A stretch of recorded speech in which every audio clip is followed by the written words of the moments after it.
Back to the channel. So I decided to make another 5 minutes video for today using this book, the same one I mentioned in the previous video.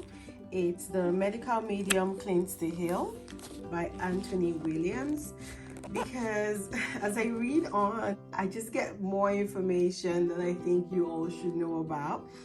And this new topic is probably going to touch a lot of people in a very odd way, because these are foods and things that I would mention here that people have a lot of attachments to, and so it might not come off the best way. And so I mentioned in one of my other videos why alkaline dieting or alkaline nutrition was important, and I explained something about the acid ash hypothesis, which explains that for every kind of food that you eat, there is a residue that's left in your body. And I use the example of burning wood. When you burn wood, you have the ashes left after that. So for every kind of food that you eat, there's something left in your body afterwards, which is the ash from the food. So if you eat an alkaline food, you get an alkaline ash. If you eat an acidic food, you get an acidic ash. Now, Anthony Williams is not about the alkaline diet. Like, he's not, promoting it as much as you say this Dr. Sebi or any other person that's into alkaline nutrition.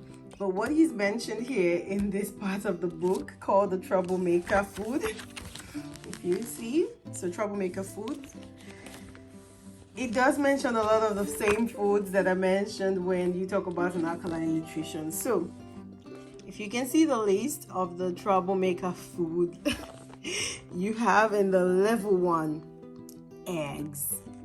I read this and I was like, oh my god, I literally could only have eggs for breakfast. So eggs, and I replaced my oats with having a flaxseed and almond meal, but eggs was like a constant for me. So seeing eggs here as level 1 and number 1, it pokes my heart. So now you have at level 1, you have eggs, you have dairy, which of course a lot of people are intolerant to this. I, for one, do not take anything dairy. You have gluten. I am slightly gluten intolerant. I cannot have a cookie anywhere and just be okay. I would just be sick for the rest of the day. You have soft drinks. I am totally against this. Like, I don't take it at all. Carbonated drinks just don't sit well for me. I will be bloated for days. And then you have salt.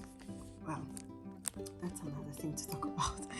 Okay, on the level 2, you have all of the above plus pork, tuna, and corn. Oh my god. Okay. Level 3, you have all of the above plus industrial foods and oils. So palm oil, canola oil, corn oil, safflower oil, soybean oil, and then you have soy. So when I said to a few friends of mine that I don't think I can classify as vegan on this journey of mine, they asked why, and I explained that I'm sure if I go in a vegan restaurant and I say, hey, no soy for me, they're not gonna understand. But I cannot eat soy, I cannot eat tofu, I don't like it. So do I really classify as vegan?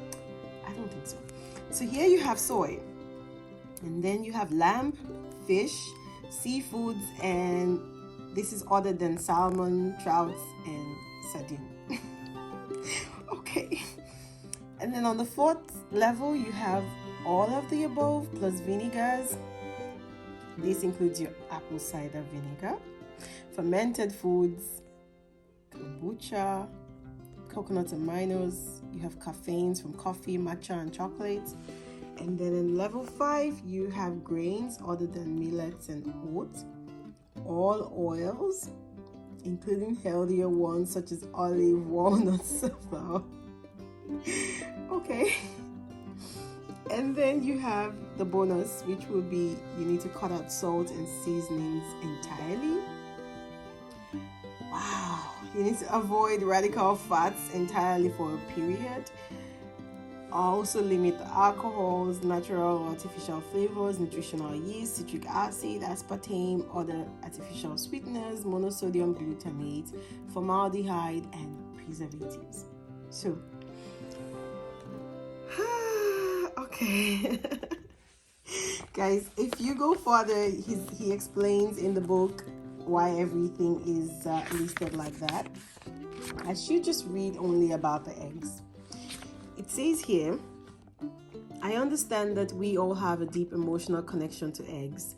While maybe not everybody, the majority of the population does. Many of us grew up eating eggs prepared by our mothers, fathers, grandparents, uncles, and aunts, so they have a special place in our hearts.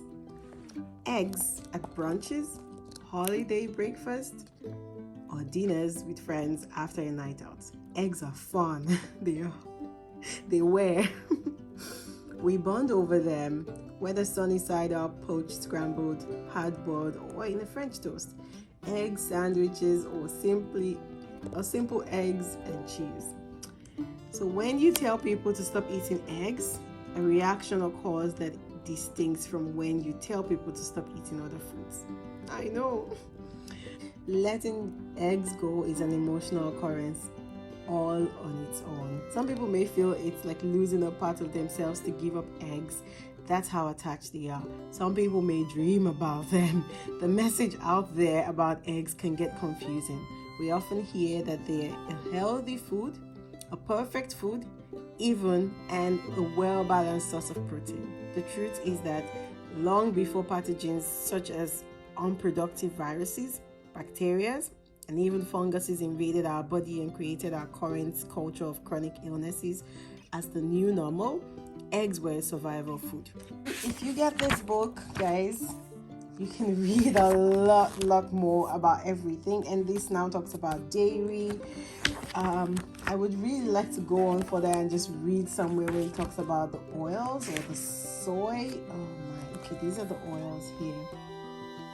But guys, okay, so I thought to share that. Maybe I might be doing more videos about this as I find more information that I think you all should know. But for whoever has this book, I hope you enjoyed reading it. And for those who don't, I think you should go ahead and get yourself a copy of Medical Medium, Cleanse to Heal. I'll see you all in the next video. Stay healthy.